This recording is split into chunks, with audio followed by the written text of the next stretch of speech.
Before we get into the video, could everyone please subscribe to my Endless Diary Tales channel? Thank you so much. Getting divorced? Absolutely not. Don't ever bring this up again, Dad. Why? Because he's disabled. I've endured this for 5 years. I'm done putting up with it. A sharp slap echoed through the room. Wendy was struck and fell onto the couch. I rushed over to help her, but she pushed my hand away and glared at me fiercely. Don't act so kind.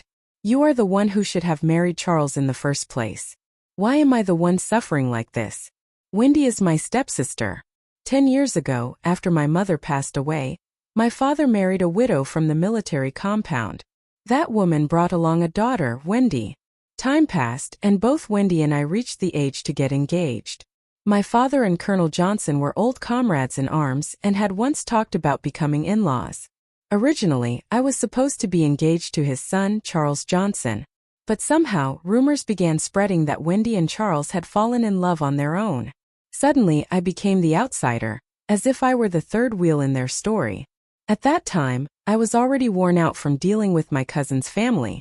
In the end, I was forced to take my cousin's place and go to the countryside for re-education. I was sent to a remote farm in the north where I met another sent-down youth named William. He later became my husband. I later heard that on the day Charles and Wendy got married, he was called out on a sudden military mission, got injured, and became paralyzed. When Wendy found out that his legs would never recover, she started demanding a divorce. But my father stopped her. He believed that divorce was shameful and would damage the family's reputation. No one expected that 5 years later, she would still be trying to leave him. Why are you saying I should have married Charles? I asked softly, my tone calm but full of confusion. Weren't you the one who fell in love with him? Shut up, Emily, Wendy snapped, her voice rising. Don't pretend to be innocent. Weren't you the one who brought everyone here on purpose today? I gave a faint bitter smile. Still the same as when you were a kid. Always so hateful. Sometimes I really wish you'd just die. Her eyes turned cold and sharp, cutting into me like knives. I could only smile helplessly. She'd been caught having an affair with my cousin, but still tried to pin the blame on me. Honestly, I didn't mind seeing her scandal exposed, but it truly had nothing to do with me. William and I had gone to the provincial capital together, and after years apart, my father and stepmother came to pick us up. We happened to walk in on all of this. It was purely a coincidence. Back then, she and my cousin schemed to get me sent to the countryside so they could stay behind and enjoy their lives in comfort. Now that her affair has been exposed, doesn't that conveniently help her get the divorce she's been desperate for? In a way, I've done her a favor. She should be thanking me. Enough, my father shouted. Your shameless behavior has nothing to do with your sister. You were the one who begged to marry Charles, and now you cheat and demand a divorce. If this gets out, how am I supposed to face our neighbors and friends? You've completely disgraced this family. My stepmother quickly tried to calm him down. At least it's just us. There are no outsiders. If we don't talk about it, no one will find out. Auntie's right, Dad, I said gently, smiling to ease his anger. It's a family matter. Let's not bring it up anymore. William's getting another promotion soon. That's something to celebrate. We still have to visit his old commander later, so we shouldn't stay long. I turned and exchanged a smile with William. That simple look between us seemed to set Wendy off again. Her eyes turned red, filled with bitterness and unwillingness. When we stepped out of the house and passed the corner of the alley, I heard someone calling my name behind me. It was Wendy's voice, frantic, almost deranged and terrifying in its intensity. I turned around and the next thing I heard was the sharp crack of a gunshot. A burst of blood exploded from my chest. In the distance, Wendy threw back her head and laughed hysterically. Let's see who's better now, you or me. You and me. Let's see who wins. She sounded completely insane. Beside me, William's face went pale with shock. I tried to reach for him, but no matter how hard I stretched, I couldn't touch him. My body hit the ground heavily, the world spinning as my vision blurred. My consciousness began to fade. For a moment it felt like even time itself had stopped. When I opened my eyes again, I was back 6 years earlier in the military housing compound. The first thing I heard was someone gossiping. That one from the one family went down to the countryside. No one could stop her. She fought with her family and ran off. I gave a small laugh. So Wendy had gone down to the countryside. She'd rather go starve out there than live a comfortable life here. I rubbed my chest absent-mindedly. Maybe it was just a phantom pain, a lingering trauma from what she did to me. But every now and then my chest would ache faintly, reminding me of how Wendy had killed me. Because of the national situation, schools had been shut down, and I couldn't attend classes. Thankfully, I'd kept my old textbooks. In my previous life, after the college entrance exams were reinstated, William had been admitted to a university. I worked myself half to death doing business to support him. And yet, once he got there, this time I decided I would take the college exam too. If he could pass, why couldn't I? I wasn't impatient by nature, but the textbooks were dull, and there were many things I didn't understand. Before long, my eyes started to ache. Outside the window, the walnut tree was lush and green, and the breeze swayed the open window gently. With that soft wind brushing my face, I felt myself drifting into sleep. Not long after, I felt a tickle on the tip of my nose, as if something brushed against it. I opened my eyes. Standing by the window was Charles Johnson, dressed in an old green casual uniform. He leaned lazily against the window frame, holding a sprig of foxtail grass in his hand and using its tip to tease my nose. His playful smile hadn't yet faded. "Well, look at that," I muttered. "Caught you red-handed." The young man in front of me, or rather not so young anymore, had the calm maturity of someone far older. Though he was only 2 years older than me, he looked and acted as if he were 7 or 8 years my senior. He always carried himself with quiet steadiness. We had grown up together in the same military compound, though after he joined the army, I hadn't seen him again. In my previous life, I hadn't returned from the countryside until 5 years later.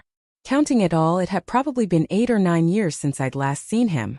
Now, seeing him again, the first thing he said was, "I heard your sister went down to the countryside." I was still groggy from sleep and not in the mood to talk, so I grumbled faintly, turned over, and buried my face back into the pillow. "You only have girls in your family," he went on, tossing away the foxtail grass and giving my shoulder a light push. "How did she end up being the one sent down? Did your dad not like her or something?" He really didn't know when to stop. I cracked one eye open and glared at him. "You're overthinking it. If you like her so much, why don't you go chase after her? Why bother me? I was just asking." "I don't like her," he said lazily, his tone unbothered, carrying a hint of sleepiness. Then he glanced at the desk, noticed the open book under my arm and pulled it out. A math textbook. He flipped through it casually. "Since when did you start studying again? Why do you care?" I shot back. "Is it a crime to want to study?" After all his teasing, any trace of drowsiness I'd had was completely gone. All right, Miss Emily," Charles said with a teasing grin, raising his hands in mock surrender. "Whatever you say. But seriously, what's up with you today? You seem different, kind of irritable actually. What's different about me?" I asked, raising an eyebrow. He studied me for a moment. "You used to be gentle, soft-spoken. You get scared if someone so much as raised their voice around you, but just now you were like a tiger ready to pounce." The truth was, I had never been timid. That so-called gentleness had always been an act, a mask I wore for others. Without a mother to protect me, how could I have grown up without learning how to defend myself? After everything I'd been through, my personality had changed. Maybe it was because I'd lived too much, seen too much. Now I just wanted to be my true self. Was that really such a bad thing? I looked at Charles and smiled. He froze for a second, then smiled back. "Good," he said softly. Not much had changed about him from my previous life. Charles was going to get engaged soon. But this time the bride-to-be wasn't Wendy. It was me. In the work team where Wendy had been sent, there was a girl I knew well. Sarah, a childhood friend who'd grown up with me. Just a few days ago, she wrote me a letter and mentioned Wendy. She said Wendy had gotten very close to one of the other sent-down youths and took extra care of him. The two of them seemed rather affectionate, like dry wood meeting fire. Wendy even started taking on double shifts. Also that William could have more time to study. Sarah also wrote that rumors were spreading among the sent-down youths that the college entrance exams would soon be reinstated. She encouraged me to start studying again just in case it turned out to be true. I wrote back telling her the news was very likely real, and that she should take it seriously and start preparing too.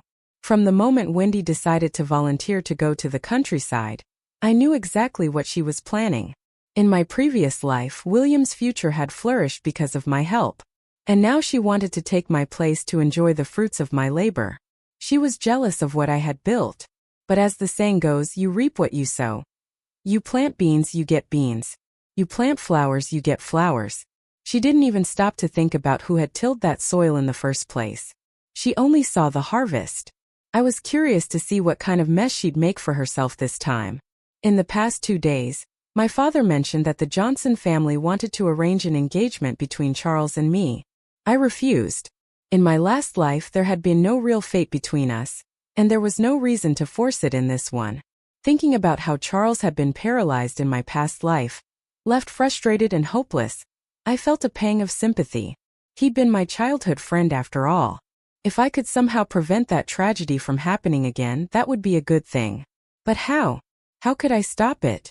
Charles had been called away suddenly on a mission on the very day of his wedding to Wendy. That was 2 months from now. My father, despite his 20-some years in the military, was selfish to the core. He never thought of anyone but himself. He didn't love anyone, not even me, his own daughter. When I refused the engagement, he wouldn't accept it. And now he'd locked me in the house for 3 days straight. It was pure tyranny. Thinking about it, it wasn't surprising. In my last life, Wendy had made a scene about divorce for 5 years, and my father never backed down. To him, I was the most obedient one. So, how could I possibly fight back? When Charles heard I was being forced into an engagement, he came to see me. "You don't have to be afraid," he told me. "I've already talked to Uncle Robert. The engagement won't be brought up again. We're still the same as before. In a few days I have to go on a trip. You should just marry someone you really like. Don't worry about what your father wants." "A trip?" I asked quickly. "Where to? Is it over in the Western District?" He frowned slightly. "Don't talk nonsense. That's classified information." There was a brief silence between us, awkward and heavy. Then he added, "Don't worry. It's just a small operation, nothing dangerous." But his words only made my chest tighten. In my previous life, there had been no romantic relationship between Charles and me. But we had grown up together, and that bond meant something. No matter what, I couldn't just sit by and watch Charles end up the way he had in my previous life. After he left, I couldn't stop thinking about how to keep him from going. Once an order was issued, it couldn't be changed overnight. What could I possibly do to stop it? I never expected things to move so quickly. The very next day, Charles was sent out on his mission while I was still locked inside the house. My father was determined to fight me to the bitter end. After thinking it over, I made up my mind. I would agree to the engagement. My plan was simple. Get Charles to come back first, and once the danger had passed, I'd find a way to break it off. It was a foolish plan, but at that point it was my only option. I needed outside help, and this was the only way to get it. When my father heard that I'd changed my mind, he was visibly excited. I already knew he'd been dealing with some shifts in his position lately, and he was eager to use his connection with Colonel Johnson to help himself. For him, this was perfect. He could strengthen his ties, and I could use the engagement as an excuse to bring Charles back. My father personally called Colonel Johnson and invited him over to discuss the engagement. Colonel Johnson had watched me grow up, and since I'd always acted gentle and well-behaved, he'd been quite fond of me. When he arrived, he and my father exchanged a few polite words before getting straight to the main topic. Colonel Johnson was all smiles. Faking a little shyness, I asked softly, "Uncle Johnson, since we're going to be engaged, when will Charles come back? Could he come home now? Maybe just for a while." The look on his face told me he saw right through me. He turned to my father and laughed. "Robert, see, I told you. Your daughter Emily must really like Charles. You can tell from the way she talks about him. Her feelings are written all over her face." I blinked in confusion. What feelings? Was my acting really that convincing? "The engagement will have to wait until Charles returns," he said kindly. "Orders are orders. You can't just change military commands on a whim. And Emily, dear, you mustn't be impatient. Engagements are a big deal. They take time to prepare. Don't they?" My father quickly chimed in. agreeing with everything Colonel Johnson said. From their exchange, it became clear that even agreeing to the engagement wouldn't be enough to bring Charles back. I took a deep breath and decided to play along. "Uncle Johnson," I said, lowering my voice, "I've liked Charles since I was a little girl. You know that. I always used to follow him everywhere. But lately I don't know what's wrong with me. Every night I've been having nightmares about him. I see him lying in some mountain ravine covered in blood. I wake up terrified over and over again. I can't help it. I'm really worried about him. I know missions are important, and I'm not asking for him to come back, but could you at least find out how dangerous this one is? Please, Uncle Johnson, could you ask someone for me?" The words tumbled out of me in one breath, rapid and desperate, like bullets from a machine gun. Colonel Johnson looked conflicted. "Emily, it's not that I don't worry about him," he said carefully, "but I can't break protocol just because of a few dreams. Don't let your imagination run wild." Before I could reply, my father's tone hardened. "You're not even married yet, and already you're making a fuss like this. Enough. Don't embarrass yourself." His face still wore a smile, but his eyes flashed with warning. I ignored him completely. "Uncle Johnson, it's not about breaking rules. It's just about checking the situation, sending a little support maybe, or even just a phone call to see how things are going. Please, I'm begging you." Perhaps it was my persistence. Or maybe he simply couldn't bear to refuse me any longer. With a small, helpless smile, Colonel Johnson nodded. All right, Emily. I'll do as you ask." He picked up the phone. "This is Colonel Charles Johnson of the 7th Regiment. Connect me to Chief Chin's office, please." A pause. Then the line clicked and a voice on the other end said, "Right away, sir. Transferring your call now." At first, everything on the phone seemed normal. Then through the static I vaguely caught a few words. "Escaped into the mountains." As soon as I heard that, I saw the color drain from Colonel Johnson's face. I knew immediately that something had gone wrong. After hanging up, he left in a hurry. I told myself he would take care of it, that he'd find a way to handle whatever was happening. But 2 days later the news came. Charles was injured. The cup in my hand slipped and shattered on the floor. My heart froze. How could this happen again? He was still hurt. He still couldn't escape his fate. I asked Colonel Johnson for the address of the hospital where Charles was being treated, and decided I had to go see him. The green train was packed with people shoulder to shoulder. My father had pulled some strings to get me a sleeper ticket. Before I left, he scolded me for not consulting him first, not out of concern for his daughter, of course. He just wanted to make sure this visit would benefit him somehow. In his mind, my trip was simply a gesture that would strengthen the relationship between our families, nothing more. The city of Xanadu was quite far from Giju. The train ride would take 2 full days. My back and waist ached from lying down too long, and I had to keep an eye on my belongings so nothing got stolen. The train rolled through endless plains, fields of golden wheat stretching as far as the eye could see, dotted with small scattered villages. Then we entered the mountain region. Lush green peaks rising and falling endlessly. The scenery was so vast and alive it almost cleared the heaviness in my heart. During a stop, a middle-aged woman and her son boarded and sat on the lower bunk across from me. They must have only bought 1 sleeper ticket. Seeing me quietly gazing out the window, the woman struck up a conversation. "Girl, you're not from Sichuan or Chongqing, are you?" she asked in a warm, nosy tone. "You keep staring out the window. First time traveling far from home." I smiled politely. "No, ma'am. I'm from Guju. Traveling back home with my brother. He's in another car." My voice was naturally soft, and I intentionally made it even gentler, more delicate. She clucked approvingly. "I thought so. Such a pretty girl. Your family must be worried sick letting you travel alone." I smiled again but didn't answer. That didn't stop her. "How old are you, dear?" 18. I glanced briefly at the man sitting beside her, who had been staring at me a little too intently. The moment our eyes met, he quickly turned away, pretending to look elsewhere. "Oh, ma'am, you're too kind," I said lightly. "I'm 35. The woman's eyes widened in disbelief. "Heavens, you're joking, right? You can't really be 35. "Sure am," I said with a grin.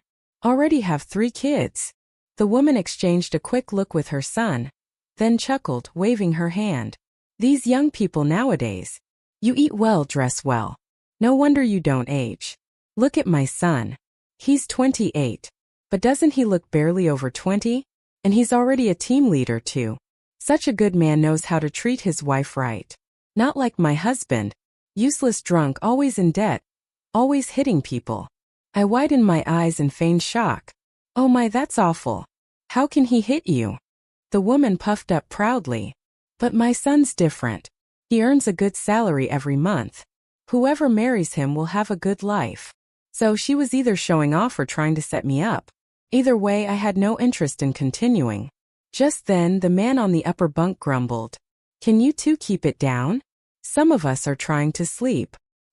His irritated tone startled the woman, and she finally fell silent. The scenery outside the window slid by again as the whistle sounded in the distance. Soon, the train arrived at Giju station. I grabbed my luggage and followed the crowd toward the exit. I was walking fast, but I noticed the mother and son following closely behind me. I wasn't sure if it was just coincidence or something else. Outside the station, a green military jeep was waiting. I quickened my pace toward it. A young man in uniform stood beside the vehicle, holding up a sign with my name on it. We greeted each other politely. His name was Victor Wei, a transport driver in the army. Whenever soldiers' families came to visit or supplies needed to be picked up, he was usually the one assigned to go out. When I turned to check on that mother and son who'd been following me earlier, I saw them walking off in the opposite direction. I frowned slightly in relief. Thankfully, someone from the military had come to pick me up. It must have scared them off. Otherwise, I wasn't sure how I would have gotten rid of them. Victor was young. His skin tanned dark from the sun. We got into the jeep, but he didn't start the engine. I asked, "Aren't we leaving?" He turned around from the driver's seat with a friendly smile. "In a moment, ma'am. We're waiting for one more person." I blinked, surprised. One more? I didn't hear about anyone else coming. Just then, the door opened and another man climbed in. When I looked up, I realized it was the same man who'd been sitting on the upper bunk above me on the train. I couldn't help shaking my head. So it had all been arranged from the start. I'd been worrying for nothing about that mother and son. The man didn't even glance at the icy look I gave him. Victor greeted him cheerfully, but the man only nodded faintly and said nothing more. The jeep started moving, the road at first smooth, then gradually turning rough and uneven. The jolts grew stronger until my stomach lurched, threatening to rebel. I gripped the side handle tightly, forcing myself to endure it. After about 2 hours, the scenery outside changed. The endless rice paddies gave way to dense greenery, tall trees flanking both sides of the narrow road. Their thick branches stretched wide, filtering sunlight into a shifting pattern of gold and shadow, the air full of dust that glittered in the beams. Finally, the jeep came to a stop. In front of us stood rows of tents and makeshift wooden structures, a temporary camp. Victor and the other man led me forward. "Don't worry, ma'am," Victor said kindly. "This is our temporary base. Captain Charles is resting in that tent right up there." He pointed to a tent ahead. He called me ma'am again. I sighed inwardly. There was no way to explain, so I just let it go. Clearly, he'd misunderstood our relationship. Just as we reached the tent, I heard laughter coming from inside. "You've wiped your face twice already. What? You going to polish it next?" A deep teasing voice joked. Another voice joined in, chuckling. "He's just nervous. The guest isn't even here yet. And look at him all worked up." My steps faltered. For a moment, I wasn't sure if I should go in. It felt awkward to interrupt whatever was happening. But Victor, apparently oblivious, called out loudly, "Report." The laughter inside stopped abruptly. "Come in," someone said. Victor grinned at me. "Go ahead, ma'am." I hesitated, my heart suddenly racing. Before I could gather myself, Victor gave me a gentle push, and I stumbled into the tent. Charles was lying on a cot, his upper body propped up against a pillow. Beside him sat 2 middle-aged men, clearly his superiors. "So this is Comrade Emily," one of them said with a broad smile. "We've been waiting for you. You're even lovelier in person." The two exchanged knowing glances, their grins wide as they greeted me with exaggerated warmth. They were flirting right in front of him. Did they not realize how awkward this was for me? Thankfully, Charles quickly stepped in. "Sir, with your permission," he said firmly. "I'd like to speak with Comrade Emily privately." Of course, of course." One of them laughed as they got up. On his way out, he shot us a look that said everything. "See, young people just can't wait."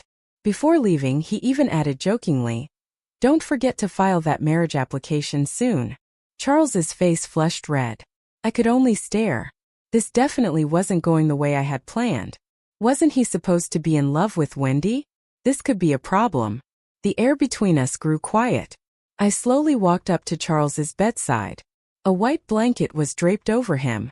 There were bruises on his face, the swelling making his usually honest-looking features seem even more foolish.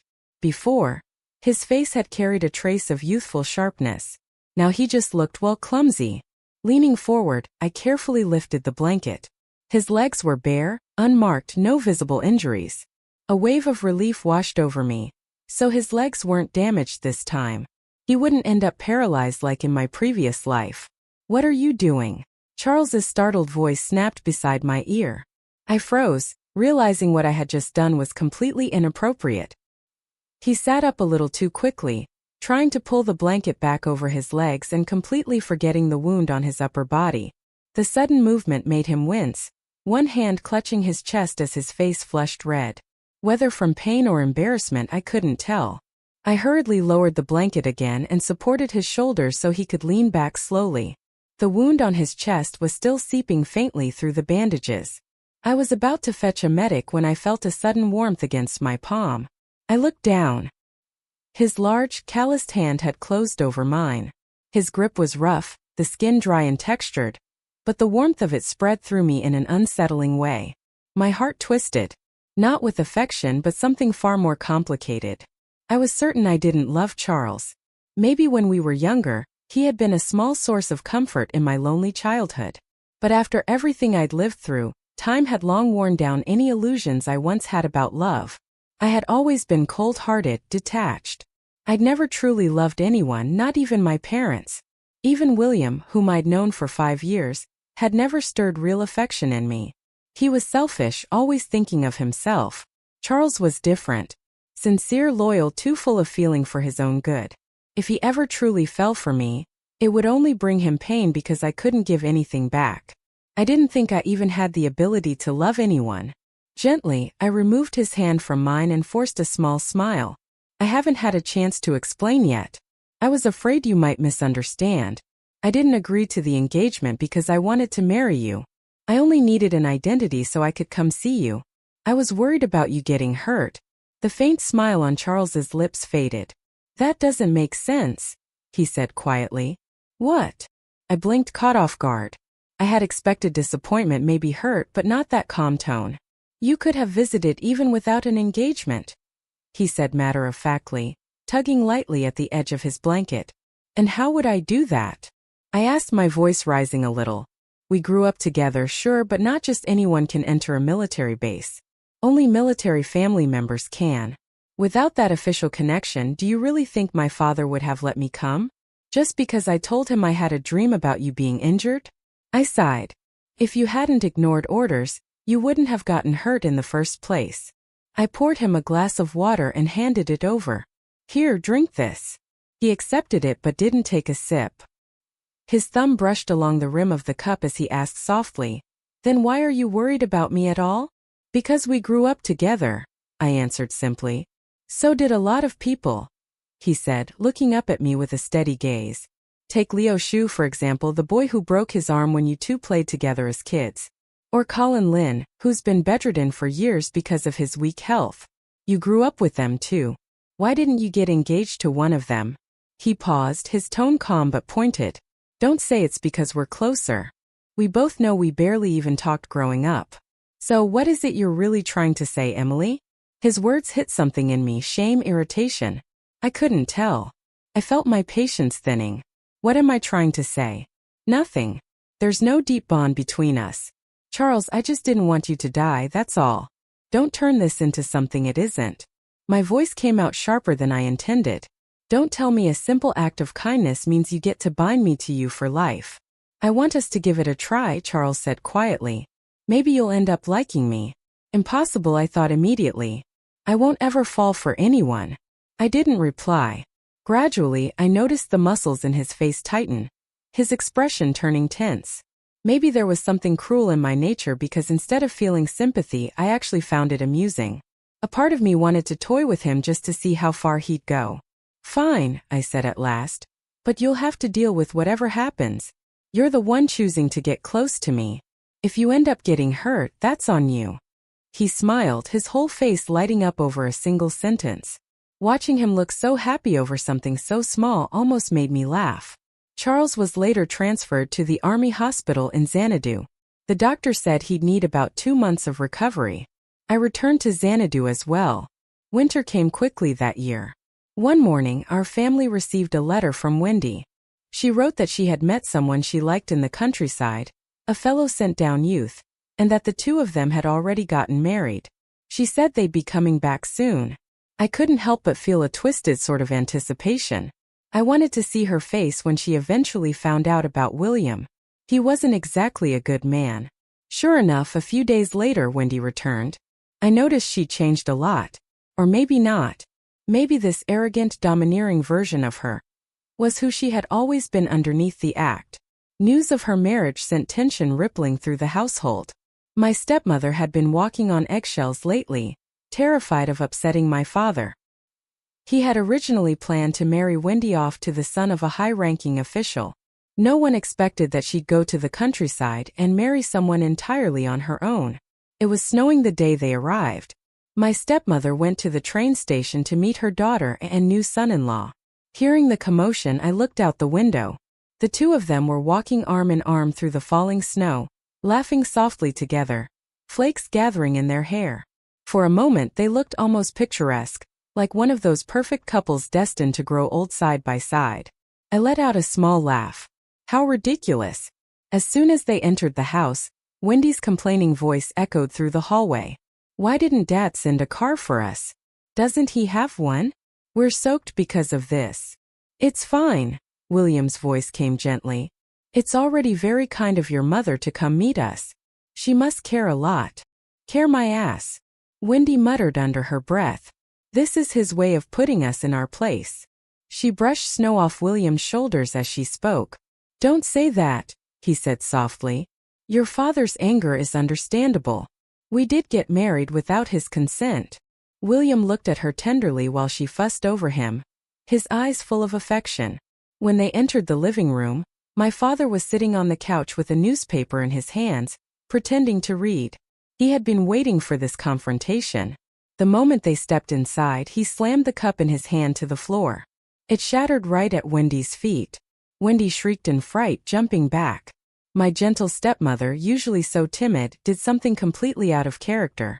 She rushed forward and shoved my father's arm aside. What do you think you're doing? She cried. If you're angry, take it out on me. I'm the one who married you. Wendy has always treated you like her real father.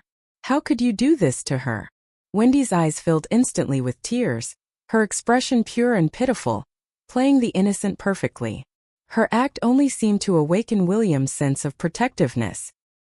He stepped forward, shielding her behind him, and bowed solemnly to my father. Sir, please allow me to call you Dad. Wendy and I truly love each other. I understand how much she means to you, and that's why you're upset. But please believe me. I'll take good care of her, William said earnestly. My father's scowl eased just barely, a fraction of a degree. Wendy quickly followed up, her tone sweet but strategic. Dad, this is William. You don't know him yet, but he's really talented. Everyone's talking about how the college entrance exams will be reinstated soon. And I know he'll definitely get into a university when the time comes. You'll have to help him out then, won't you? After all, he's your son-in-law now. My father's face darkened even further. I couldn't help letting out a short laugh, which immediately earned me a glare sharp enough to cut glass. Wendy smiled at me, unbothered. I heard you're getting engaged, Emily. Who's the lucky man? My stepmother answered before I could speak. You've met him. It's the younger son from Colonel Johnson's family. What? Wendy's eyes widened in shock. But I heard he got injured on a mission. His legs are paralyzed. If Emily marries him, wouldn't that make her a living widow? My stepmother clicked her tongue and sighed dramatically. Exactly. But our family values loyalty and integrity. If something happens to the groom's side, we can't just cancel the engagement. What would people say about us then? Old Robert. She turned to my father with a soft smile. Now that Wendy's marriage is settled, shouldn't you talk to the Johnsons about setting a date for Emily's engagement? Enough. My father snapped, waving her off. Emily's situation is my decision to make. You don't need to meddle. And besides, since when does the bride's family rush these things? I watched the scene unfold, disgust curling in my stomach. They had no idea that Charles wasn't injured at all. In fact, he'd just been awarded a second-class merit and promoted to captain. They thought he was a burden and couldn't wait to push me into what they saw as a pit, hoping I'd fall and never climb back out. And my father, he knew more than he let on. But instead of saying anything, he just sat back, calculating what benefits he might gain from the situation. Dad, I said calmly, breaking the tense air. Charles and I already talked about the engagement. We'll do it after my college entrance exams. That way we can celebrate both at once. Every head in the room turned toward me in surprise. Even Wendy froze. You? She let out a small laugh. You're taking the college exam. You haven't even touched a textbook in years. That's just wishful thinking. When you fail, you'll embarrass Dad completely. I met her sneer with a cool smile. Even if I fail, Charles won't look down on me. But if your precious husband doesn't pass, people will just say, Dad's daughter went to the countryside and ended up marrying a bumpkin. Now that's embarrassing. My words hit their mark and Wendy's expression faltered. For once she was speechless. The next few weeks passed quickly. The rumors about the college entrance exam being officially reinstated turned out to be true. But there was only 1 month left before the test. Everyone was scrambling to prepare. Wendy, meanwhile, couldn't seem to stay home. Every few days, she'd come back to the house asking her mother for money or taking rice and flour from the pantry. One day, her sister-in-law wanted her to arrange a job. The next, her mother-in-law was sick and needed treatment in Xanadu. It was one exhausting favor after another. I often overheard her complaining to my stepmother when she came home, her voice thick with frustration. I'd lived through this once before, so I knew exactly what it was like. But Wendy wasn't like me. She bent over backward trying to be the perfect wife, too afraid to stand up for herself. Didn't she realize? The more you tolerate, the more others will test how much you can take. Our bedrooms were separated by just one wall, and I could hear every word she said that night. She was crying to her mother again. Ever since we got married, William hasn't even touched me. His mother calls me a useless hen that can't lay eggs. I couldn't stop the quiet laugh that slipped out. Endure it, Wendy. I thought to myself. You'll have plenty more of those insults coming. My stepmother's voice came next, sharp and impatient. How can you not know how to hold on to your husband's heart? He used to be so good to you in the beginning. Mom, William's been treating me pretty well lately, Wendy said softly. It's just I don't know what's wrong with him. He says. I could practically imagine the shy flush creeping up her face, her voice stammering like a nervous schoolgirl. Oh, come on, Mom. Don't pinch me. He says he likes me a lot, but he just can't, get it up. There was a long, awkward silence. My stepmother didn't say a word for several seconds, clearly mortified. Finally, she muttered, All right, I'll find some kind of remedy for him, something traditional. You two can try it. I had to cover my mouth to stop myself from laughing. What a ridiculous excuse. William might fool those two fools, Wendy and her mother. But I knew better. The next day, 2 big cans of malted milk powder appeared on the living room table. As Wendy was about to leave, she looked at me and said sweetly, Emily, you're timid but not very clever. The college entrance exam is no joke. It's like 1,000 troops crossing a single plank bridge. Here, I bought you some malted milk powder. It'll help you stay strong. I smiled. Thanks. You should give some to your mom, too. At her age, she probably needs it more than I do. Then I added casually, By the way, Wendy, I heard you and William still haven't consummated the marriage. Why is that? Her face turned pale, then bright red. She glared at me, pure fury flashing in her eyes, as if she wanted to stab me on the spot. Without a word, she snatched up the 2 cans of malted milk powder and stormed out. Through the window, I saw her outside, stamping her foot in rage before hurling both cans straight into the trash bin. I sighed. Even if she hadn't thrown them away, I wouldn't have dared to drink that stuff. Who knew what a mad woman like her might have put in it? Time passed quickly, and the college entrance exam arrived. Since the test was announced so suddenly, none of us had much time to prepare. Luckily, the questions were relatively simple this year. When my admission notice finally arrived, I could breathe again. I'd been accepted to Capital Normal College, an excellent school by any standard. William received his letter, too. He'd been admitted to Capital University, one of the top institutions in the country. I couldn't deny it. When it came to studying, he had always been disciplined and ambitious.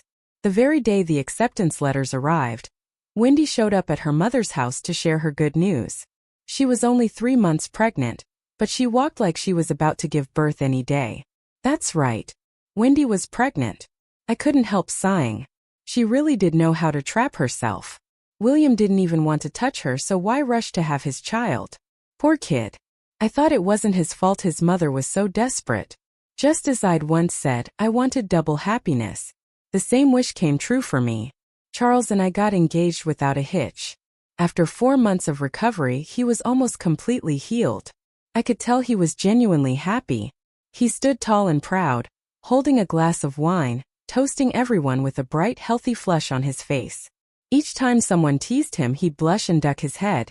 The shy expression was completely at odds with his rugged looks. I still remembered the look on Wendy's face when she first saw him.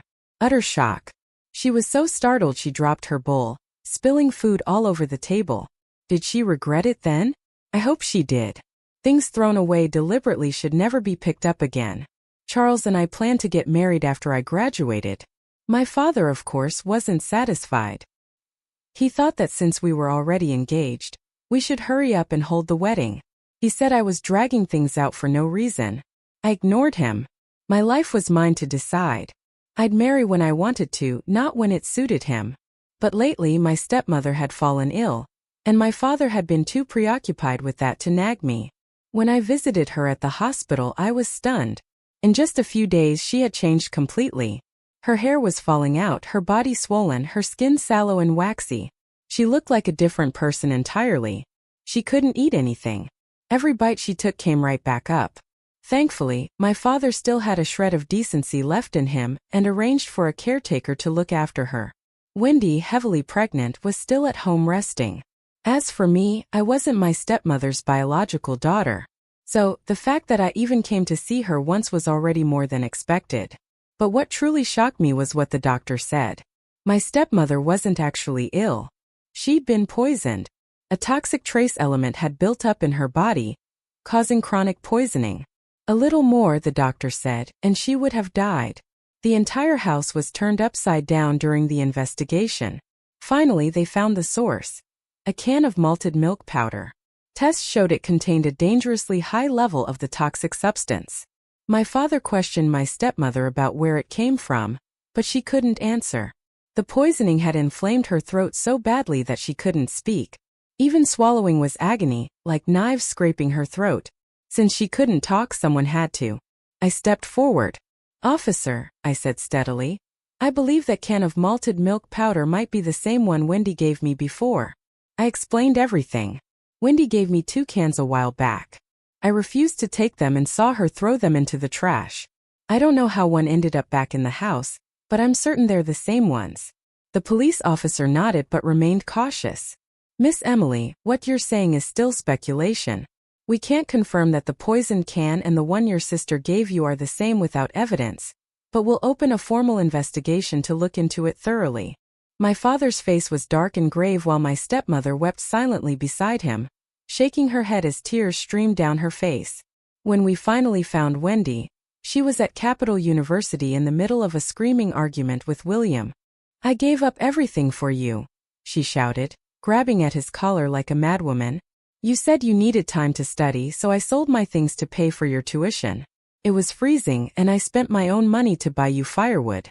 When the rations weren't enough, I went hungry so you could eat. Since we got married, I've taken care of your sick mother, helped your sister find a job, and even paid for most of her dowry.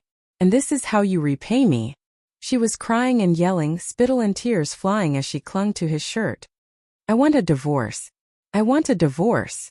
My father stepped forward and yanked her away, dragging her toward home. She struggled against him, screaming while I followed slowly behind. To me, it all felt like watching a scene from a play. A tragic, inevitable comedy. On the street outside our house, my father slapped Wendy so hard she fell to the ground. "Divorce? Don't even think about it. There are no divorced women in the one family." Wendy stared up at us, eyes wide with disbelief. For a long moment she just sat there frozen, like her whole world had collapsed. "Why?" Her expression seemed to say, "Why does it feel like I'm reliving my past life all over again?" She had changed her path, hadn't she? She had married William instead. She should have become the wife of a government official by now. So why was Emily the one who succeeded and not her? Then came the scandal that shocked the entire Capital University. According to the papers, a student named Wu William and another male student, Ling, had been roommates. The two were discovered to be in an intimate relationship.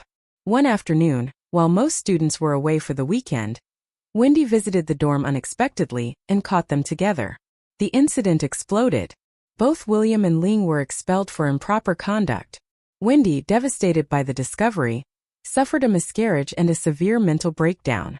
She was later committed to a psychiatric hospital. I stared at the newspaper in silence, remembering how in my previous life, after the reform years, my business had flourished. I'd earned plenty of money I had used to pave the way for William's success, pulling strings and building connections for him.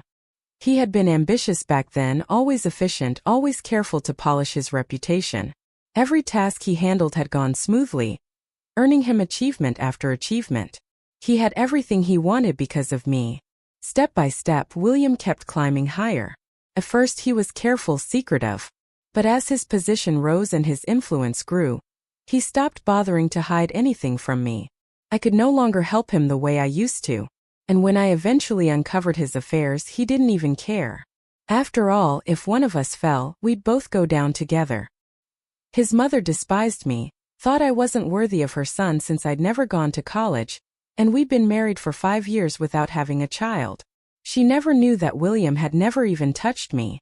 I had planned to gather evidence and report his misconduct, but before I could do it, Wendy went mad, completely insane, and killed me. In this life, I graduated from college without a hitch and married Charles. On our wedding day, my father was beaming with pride, constantly urging me, "Now that you're married, hurry up and have a child." "I'm going abroad," I told him calmly. "I want to do something for myself." His smile vanished instantly. "You're being reckless," he snapped, scolding me for being restless and disobedient. "Restless?" I asked quietly. "Stepmother was always obedient, wasn't she? Then why did you bring that can of malted milk powder home and give it to her?" He froze. The blood drained from his face as he stared at me in disbelief. I smiled, baring my teeth. "Don't be afraid. She's already dead."